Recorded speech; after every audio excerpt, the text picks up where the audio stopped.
Welcome to this deep dive. Today we're giving you an exclusive look into, well, the exact traits that separate your average run-of-the-mill service professional from a true undeniable market leader. Right, which is something we all deal with. Exactly. We all interact with professionals every day, contractors, financial advisors, consultants. But what makes someone the absolute best in a highly competitive field? That's the real question. It is. And for this deep dive, both of us are putting on our expert real estate analyst hats. Our mission today is to analyze a massive stack of over 100 five-star reviews. We want to uncover exactly why Tim McEwen is the top-rated real estate advisor in South King County. And I have to say, it is quite an overwhelming stack of source material. I mean, it covers the entire spectrum of a real estate market. Oh, absolutely. We got these detailed accounts from nervous first-time buyers, hesitant sellers, and then on the other side, highly analytical, seasoned investors. Yeah. And when you read through over 100 different perspectives on just one single professional, you stop looking at individual transactions. You see the bigger picture. Exactly. You start seeing these underlying psychological and economic patterns of what exceptional service actually looks like in practice. So today we are looking closely at McEwen Real Estate in Maple Valley to understand their unique blueprint for success. And we have a clear roadmap for you. A lot of ground to cover. A ton of ground.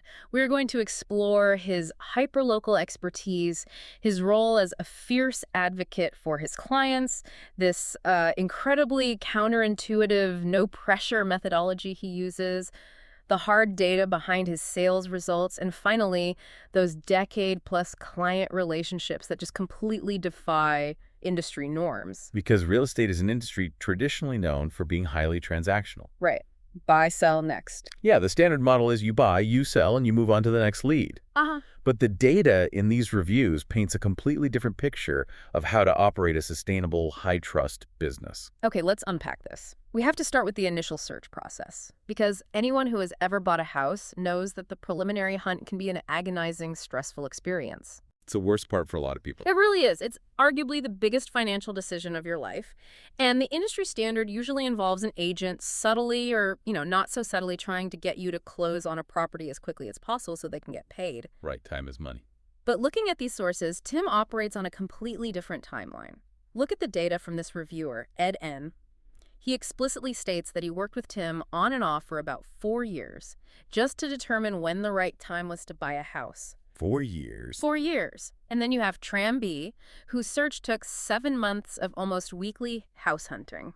What's fascinating here is how that patience highlighted in the reviews completely defies conventional sales logic. It really does. The one that stands out the most in the source material for me is the investor, Eric X. Oh, yeah, the investor review. Right. He mentions finding Tim online way back in 2012. And over the years, they've bought and sold 5 different investment properties together. But the crucial detail Eric notes is that Tim has shown him more than 100 homes over that period. 100 homes. Without a single complaint. Just consistent, positive energy, whether it was house number 1 or house number 99. But hold on, from a purely business perspective, isn't that a massive risk? How do you mean? I mean, spending hundreds of hours giving up weekends, burning through gas money on a client who takes 4 years to decide, or showing 100 houses to an investor who might back out at any moment. How does an independent contractor survive using a business model that ignores the hustle? Well, that perceived risk is actually a masterclass in long-term relational economics. Okay, break that down for me. In traditional sales, the mindset is definitely that time is money. A quick close is the ultimate goal. But by deliberately removing the pressure to close quickly, Tim is communicating through his actions, not just his words, that his clients are not simply a commission check to him. He's proving it. Exactly. He's investing his own uncompensated time up front to ensure they make the right decision for their specific financial situation. And this entirely shifts the dynamic. So by refusing to rush them, he is essentially buying their absolute trust. It fundamentally alters the psychology of the buyer. Look, high-pressure sales tactics spike a client's cortisol levels. They get stressed. They feel rushed, they feel anxious, and that's when they experience buyer's remorse. When an advisor looks you in the eye and demonstrates they are willing to wait 4 years for you to be ready, all that external pressure vanishes. The client can actually breathe. And they can think clearly and make sound financial decisions. Trust becomes the ultimate currency there.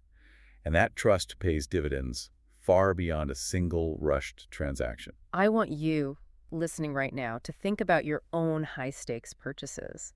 Think about the last time you bought a car, or hired a structural engineer, or brought on a new vendor for your business.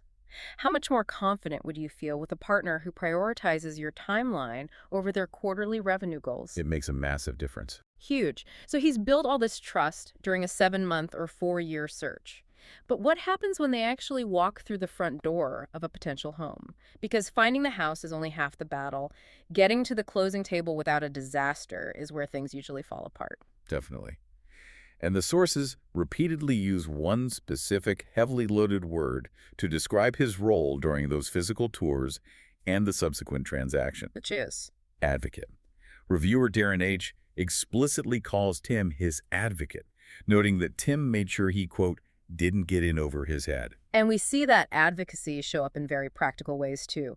Reviewer Brittany L. mentions that Tim has this incredibly keen eye for structural issues. Like X-ray vision. Exactly. She notes he would actively point out things that buyers might completely miss because they're too distracted by the cosmetic updates. Right. The fresh paint or the new kitchen countertops. Yeah.